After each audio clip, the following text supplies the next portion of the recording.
Previously in Hedge Knights, the search party trio upgraded the way station with stone walls and arrow loops before departing westward. Tangier mined gold while Megahoof researched ways to incorporate gold into gilded armor. The trio spotted a column of smoke on the horizon and decided to investigate. They found an old atlet named Klein, who was unknowingly being used as bait in a trap, and the monstrous ambushers almost ensnared the search party. The Adlets finally purified their prayer room, and the search party departed for home.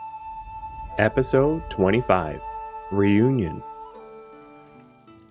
Megahoof brewed batches of tea as quickly as he could using the traditional recipe. He did wonder if brewing giant batches would be good enough for hybrid extract, but didn't want to risk wasting leaves. He asked for the tea and ambrosia to be moved next to the alchemy table so he could easily brew the extract.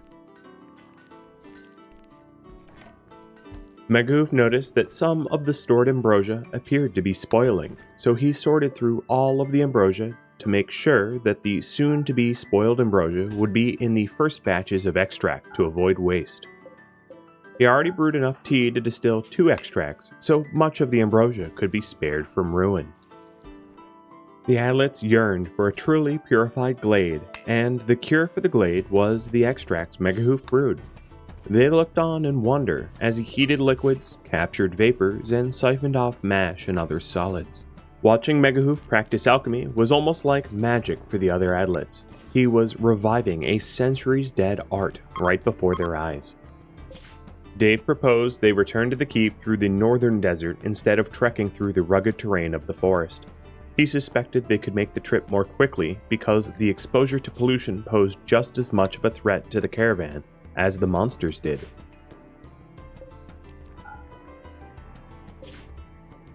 Sapo offered his face mask to Klein and told him it helped to reduce the sickness caused by the blight. Klein thanked him and donned the mask. Traveling through the desert meant that they'd have a difficult time hiding from patrols and raiders, but speed was of the essence, so it was a risk worth taking. The box of medicine was moved adjacent to the alchemy lab as well. Megahoof worried he was depleting their supply of medicine and hoped Lazarus would be able to harvest a bountiful yield before winter set in. With the ambrosia most at risk of spoiling already distilled, Megahoof decided to butcher the carcasses of cougars before they too would rot. Due to the squires' unwillingness to hunt except for in cases of self-defense, leather was a rare commodity. Hopefully Lazarus would use it wisely. Judea and Tangier agreed it was time to expand the pantry once again. Shelves meant for the overflow of fungus were now being used for more precious foodstuffs like wheat and lentils, and it could attract both vermin and predators. They asked Lazarus to clip what few young tea plants were left in the plot and plan for the field elsewhere next season.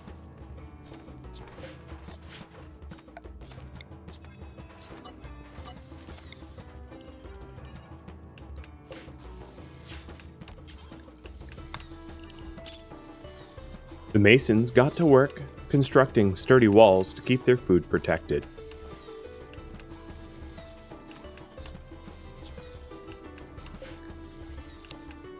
Even more ambrosia sprouted up in the old pumpkin patch. Soon the field would be taken over by the mysterious shrub. Clearly, conditions in the bison glade were ideal for ambrosia, and if Sapo and Lazarus could keep up with psychoid demand, the Adlets would have an entire forest of salix trees in no time.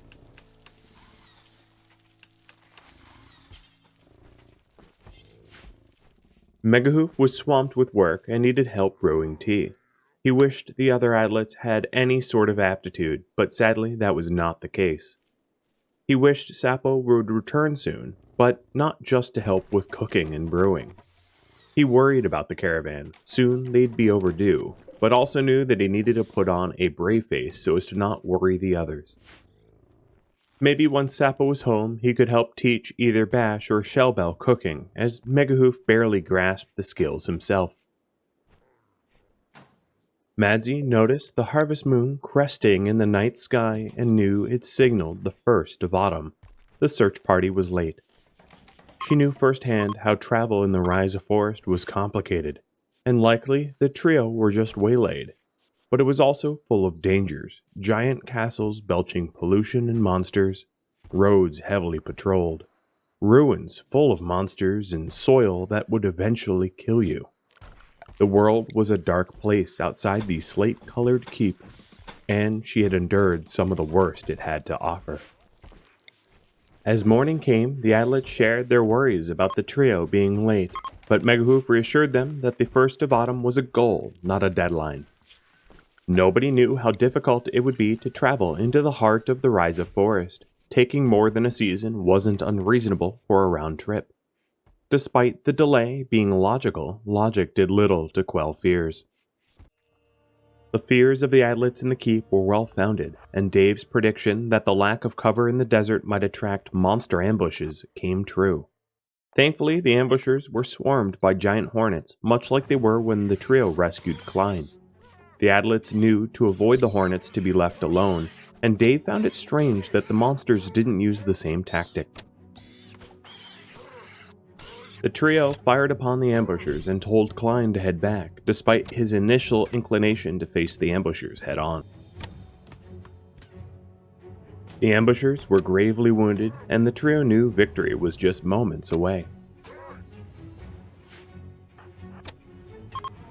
One of the ambushers collapsed, and Dave told the other two not to bother pursuing. Dave could tell even from a distance the last remaining ambusher was fatally wounded, so they could spare using extra arrows.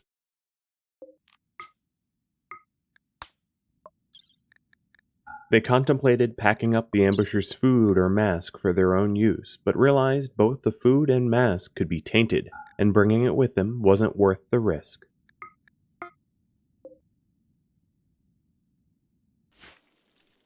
Dave told the other three that he expected it to be harder to stay hidden from patrols in the desolate wasteland of the desert, but also expected the patrols to be smaller as traveling through the desert was grueling, even for the visitors.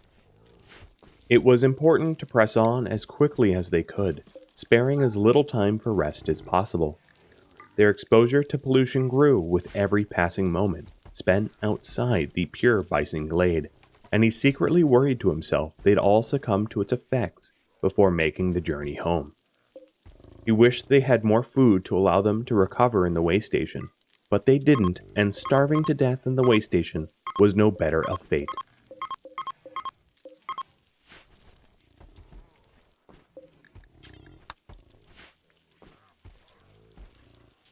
The hauled piles of displaced pollution were finally decaying around the twisted trunks of the salix trees, and miraculously the trees were still outpacing the rate of decay.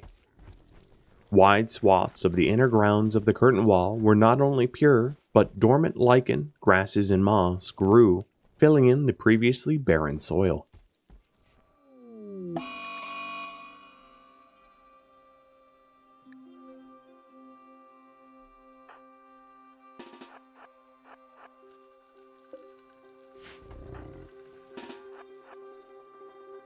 While running around outside the curtain walls, Shellbell heard the loud shrieks of a waste rat. He panicked and fled back into the keep. Tangier and Madzi heard the commotion and headed towards the Merlin gates closest to the cacophony. They laughed to each other when they realized it was only a lone waste rat. Shellbell had cried wolf about only a tiny critter.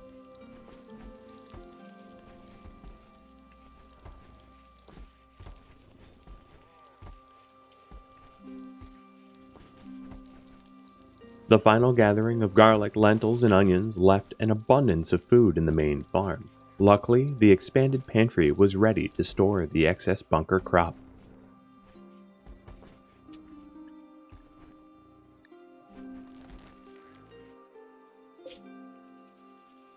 Dave saw that Sapo started to look ill, having shared his mask with Klein, and offered Sapo his own.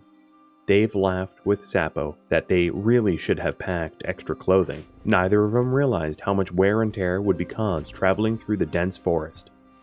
Dave knew his own symptoms would rapidly worsen, and again encouraged the group to make haste.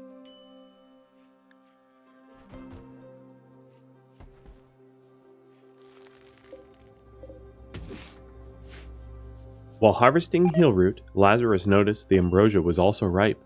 Megahoof would be brewing tea for days to come to deal with the influx. Megahoof stayed up late to brew as much tea as he could manage before sleeping and started to ask Madzi about the knowledge she had of the rise of forest. She mentioned that before happening upon the keep, she had been living nomadically within and around the rise of forest for the better part of 2 years, which shocked Megahoof. She said that what surprised her the most is that in those 2 years she never found evidence of Pennacook, and that they must be real good at hiding.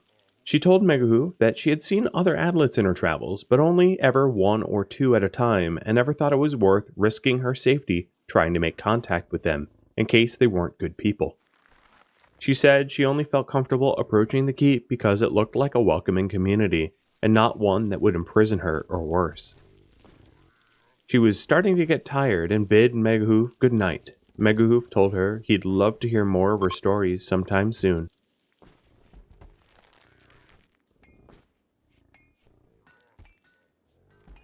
Smog enveloped the glade, bringing about a new wave of toxic pollution. This time, however, Megahoof was curious how the salix trees would fare in offering protection to the keep.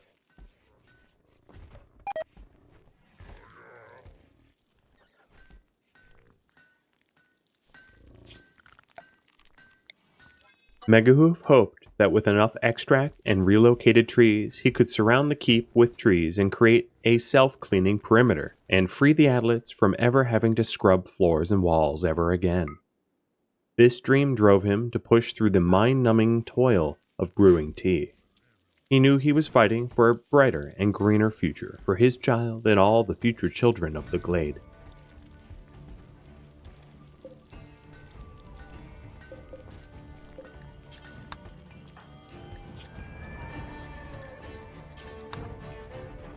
Megahoof asked Lazarus how much more medicine they'd expect to harvest from the gardens before winter, and Lazarus wagered maybe a few dozen or so. Megahoof hadn't expected so many ambrosia bushes to blossom.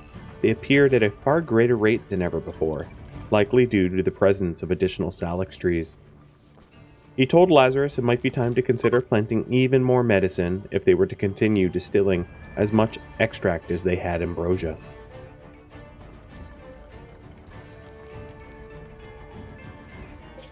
The rescue party entered the Cotraro forest and told Klein they were only a half-day's journey from strong walls and hearty meals.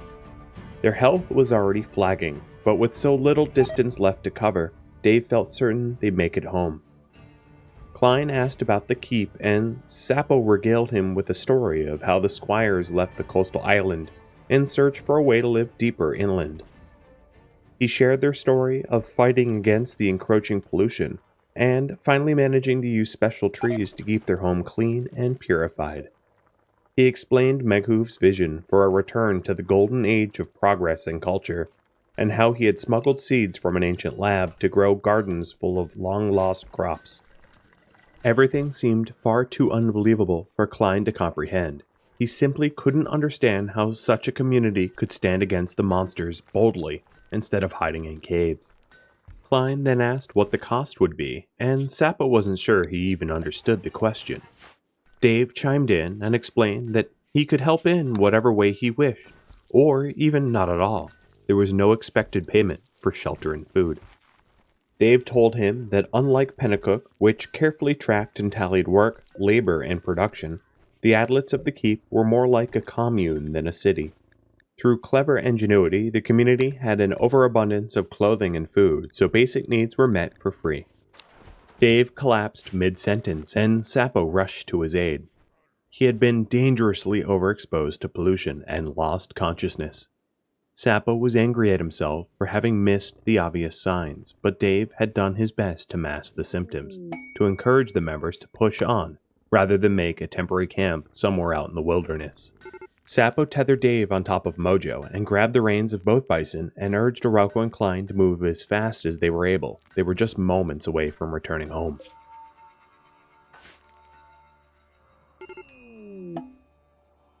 Sappo called out as loudly as he could for help, and Judea rushed to respond. Sapo told her that Dave was unconscious and needed to be carried inside. All of them were suffering from extremely high levels of exposure, and the smog was making it worse.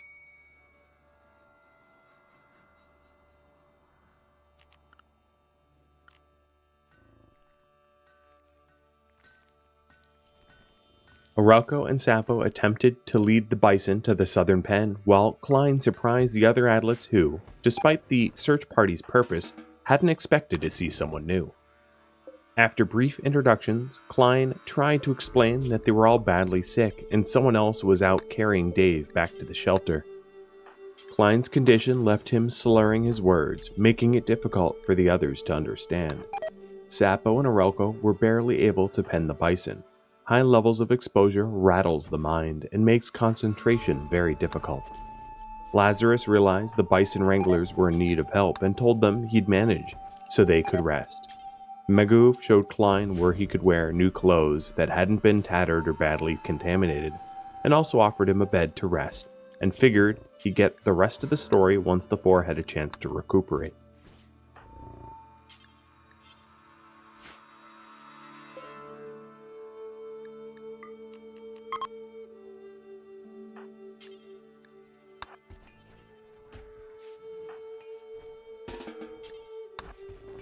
Magoof told the four to stay within the walls of the keep until their conditions improved. He gave Klein a tour of the keep, pointing out the air loops, gates, and various storage rooms. He figured he'd have to show him multiple times. All four adlets seemed a bit delirious and untethered. Magoof told Klein that if he needed anything, all he had to do was ask anyone else in the keep. They'd all be happy to help, and that he should make himself at home.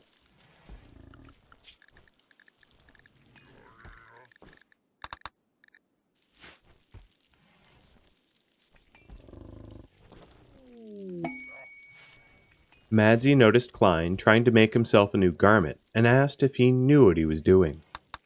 Klein took a moment and looked down at his hands, only to notice almost every stitch he had made was in error. He shook his head and apologized for the wasted linen, and explained that back in Pennacook he had worked as a weaver and thought he could help them with their weaving.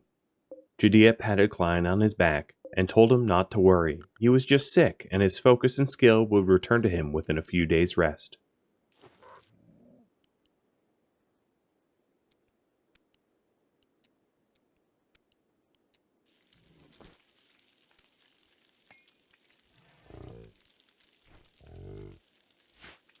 Klein then wandered off in search of a bed and found Sapo's and collapsed into the mattress.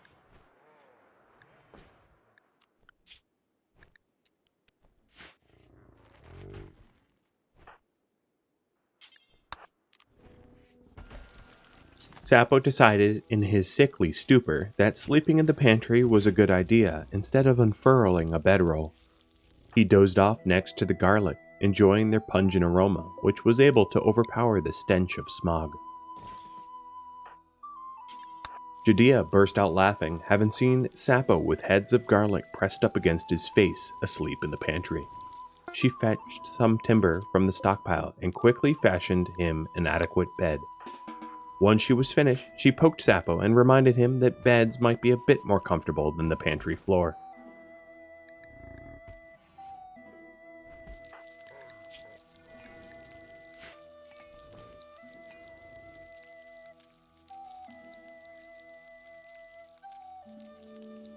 Sapo felt a little more clear-headed and shared their story with the other adlets over supper. He explained why they took so long to return, having detoured further north to build a small lodge and recover from the pollution.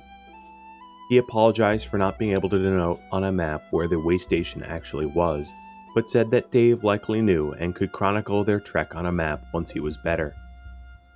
Sapo then described their near-death experience of the ambush closing in from all sides, and how the giant hornets not once, but twice, incidentally came to their aid. He then realized nobody had shared the news that all three settlements had indeed fallen, Penobscot and Wewanock almost 2 years ago, and most recently Pennacook, just a season or two past. He told them that Klein didn't know of any other survivors, and the monstrous visitors had even used him as bait to ensnare their rescue party. Megahoof backtracked to make sure he understood correctly that other boreal forests did in fact have salix trees, and Sapo confirmed that yes, the way station wasn't built in the Kadrawa forest, but instead about a week to the west. Klein awoke more clear-headed as well, and wandered the halls of the keep, marveling at the smelter, forge, and other complex workstations. He told the Adlets that Pennacook only had ceramic kilns, and relied on scavenged or heirloom armor for equipment, all of which was worn and relatively ineffective. Megahoof asked how large the community was at its peak, and Klein said nearly 100 or so, but he wasn't sure of the actual total. Sapo then told Klein he'd need to administer some medicine for his blood rot, a condition Klein developed having eaten plague-touched berries. Dave was also finally back on his feet, but shambled slowly through the halls, barely able to keep his balance. Sapo welcomed him back to the land of the living and quipped he now understood his old moniker of crazy, and Dave laughed hard enough he started to wheeze. Now that the search party had returned, Tangier proposed that she and Mazzy pack up a few bison and head out to mine some coal, and also to bring extract to relocate additional salix trees. Mazzy was giddy with excitement and told Tangier she could show her how to uproot the trees properly, as she had done with Dave last time. Megahoof knew how labor-intensive it was to mine coal in the shafts, and told Tangier to be safe.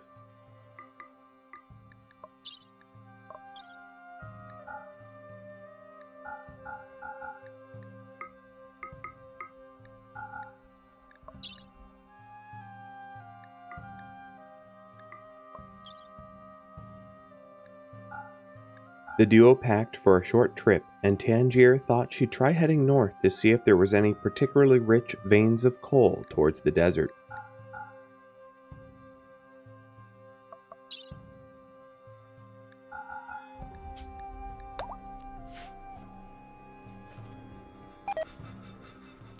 Tangier and Madzi quickly packed their bags as the smog subsided and traveled northbound, promising to return with additional trees.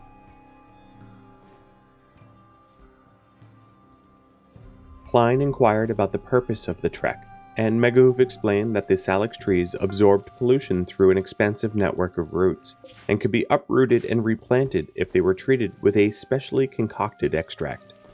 Megahoof then brought Klein to the western gate, and pointed out towards the 4 salix trees. Klein had a lot of questions, and Megahoof did his best to answer.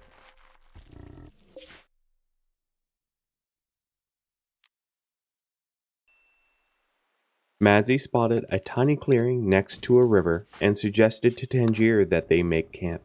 Tangier quickly surveyed the area and tethered the bison to a stake in the ground. As she turned around, Madzi had already taken a nap in the grass. Being awake midday was uncommon for her.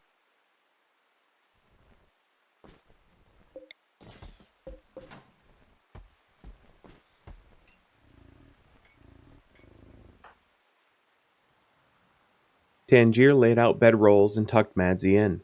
She then tallied all of the provisions and surveyed the surroundings for coal and salix trees. She spotted some coal and a salix tree in the hillside to the north, but both were close to a hornet nest, so not likely a tree they'd be able to uproot. Tangier thought she'd be able to mine some coal safely, and would just keep an eye on the hornets in case they swarmed.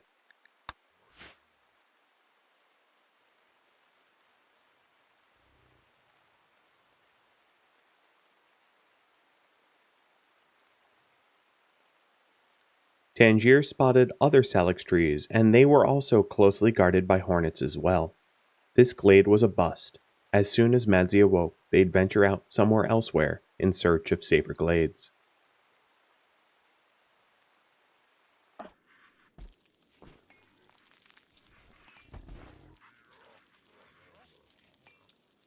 Megahoof was nearly finished brewing the last of the tea leaves. Soon he'd be able to hand the task back over to Sapo, and maybe even propose that Sapo teach others to brew the tea as well. Maybe Klein had cooking skills? He was a much older Adlet. Surely in his many years he picked up skills. Megahoof planned to ask Klein as much.